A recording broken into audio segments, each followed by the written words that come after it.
네, 안녕하세요. 웹동네 운영자 딴동네입니다. 이번 동영상은 저희 웹동네 커뮤니티의 질문과 답변에 대한 답변 관련 동영상입니다.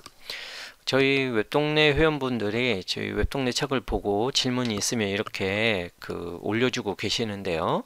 이 책이 아니더라도 혹시 주위에 나는 궁금한 게 있는데 주위에 물어볼 사람이 없다, 어떡하지? 그런 분들은 여기 올려보세요. 제가 알고 있는 거라면 가능한 한 답변을 해드리도록 노력을 하겠습니다. 자, 그러면 오늘 거는 여기 276번이거든요. 자, 3권에 있는 내용입니다. 이분은 이제 거의 마지막에 오신 것 같아요. 네. 125페이지니까 이제 막 좀 시작을 하신 것 같아요. 아마 저희 1권, 2권을 제대로 보셨다면 아마 어렵지 않게 이 3권도 좀 쉽게 정복을 하지 않을까 그런 생각입니다.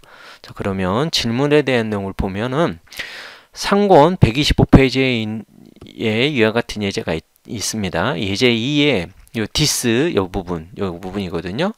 데이터에서 디스는 전역 객체인 윈도우를 가리킨다고 되어 있는데요. 물론 윈도우가 맞습니다만 왜 윈도우를 가리키냐 이런 질문을 하신 것 같아요. 코드를 보면 인어를 호출한 객체가 my 클래스의 객체인 my1인데요. 왜 디스는 my1이 아니고 윈도우가 되는지요? 디스의 정체를 판별하는 좀 더 깊은 원리가 있을 듯한데 책에서는 그냥 그렇다라고만 되어 있어서 질문드립니다. 이렇게 질문을 올려주셨습니다. 자, 먼저 이 책에서 왜 그냥 디스는 이런 경우 5가지가 있고 이럴 경우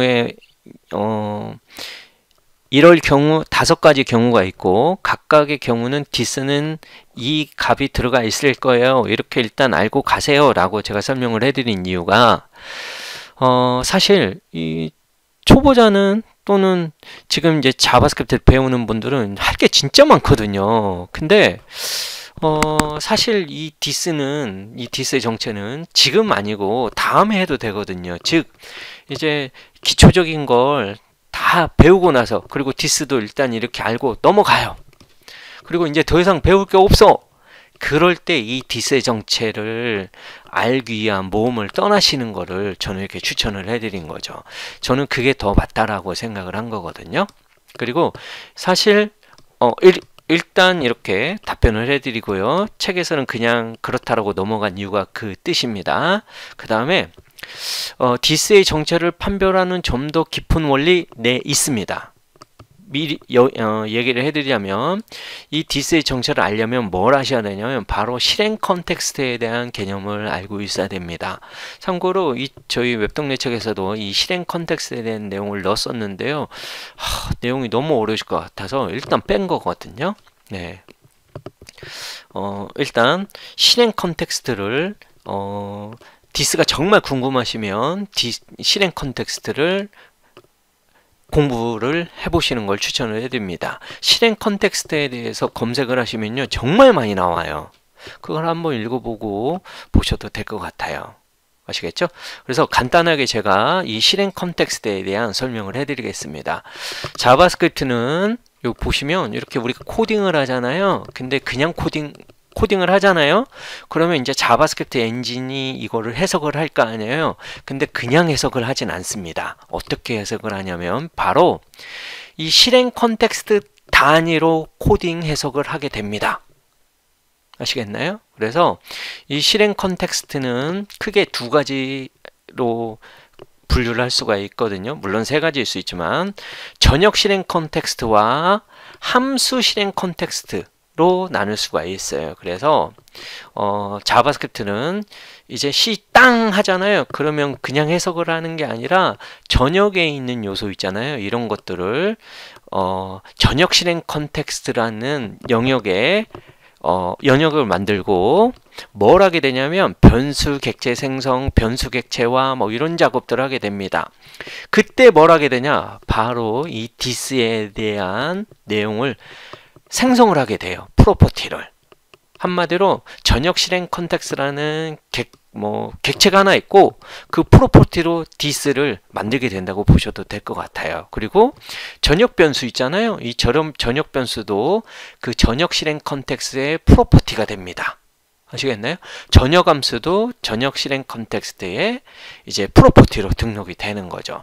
그렇게 인덱싱화를 하게 돼요. 아주 땅 이제 해석을 하게 됩니다. 그 전역 실행 컨텍스트에 인덱스한 내용으로. 그래서 여기 보시면 요 바가 붙었잖아요. 요 데이터 있죠? 사실은 여기에서 만들어지는 게 아니라 이미 실행 컨텍스트에 의해서 전역 실행 컨텍스트에 의해서 저 데이터는 만들어져 있거든요. 그래서 저 데이터를 딱 보고 전역 실행 컨텍스트에 데이터라는 애가 있는지 없는지 판단을 해요. 있네? 그러면 거기에 10을 집어넣는 거죠. 아시겠나요? 네. 그러다가 이제 이런 것들은 선언 쪽이니까 실행을 안 합니다. 그리고 이제 패스하고 이제 우리가 인스턴스를 생성을 하잖아요. new my class 하고 그 다음에 my one 메소드 1 호출하잖아요. 어떻게 보면 이게 메소드이긴 하지만 함수로 보면 그러면 지금까지 실행이 되는 걸 멈추고 이제 그 우선권을 어디로 넘기냐? 바로 메소드 1이라는 애로 그 넘기게 됩니다. 이때 또 하나의 실행 컨텍스트가 만들어지는 거죠. 함수 실행 컨텍스트라는 게 만들어집니다.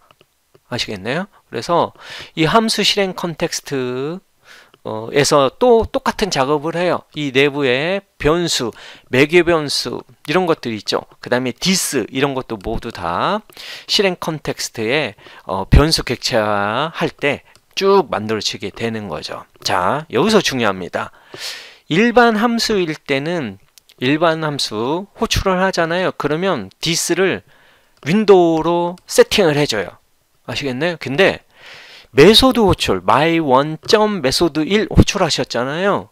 그때는 이 메소드 1을 호출한 객체가 곧 this로 돼요. 즉 my one이라는 애가 this가 되는 거죠. 아시겠나요? 네. 근데 여기에서 질문하셨잖아요. inner를 호출한 객체, inner를 호출한 객체라고 하셨잖아요. 사실은 그 inner를 호출한 객체가 my one이 아니에요.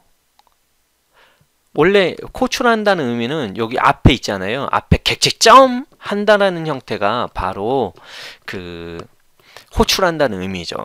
그냥 호출했잖아요. inner는 지역 함수잖아요. 그래서 이 함수는 그냥 함수로 호출했기 때문에 실행 컨텍스트, 즉 inner는 여기 inner 있잖아요. 요거는 이제 패스하고 함수가 호출이 될 때 비로소 이 내부에 있는 내용이 만들어진다고 했어요. 네, 그래서 요 일반 함수 했을 때는 this가 윈도우가 되는 거죠.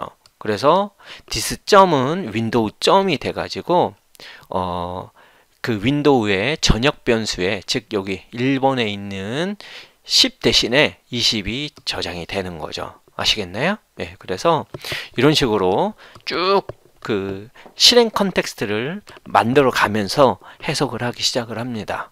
아시겠나요? 네, 그래서 정말 자세히 알고 싶으시면 그 실행 컨텍스트를 한번 보시기 바랍니다. 제가 지금까지 간단하게 한번 얘기를 해드렸는데 참고가 될지는 모르겠네요.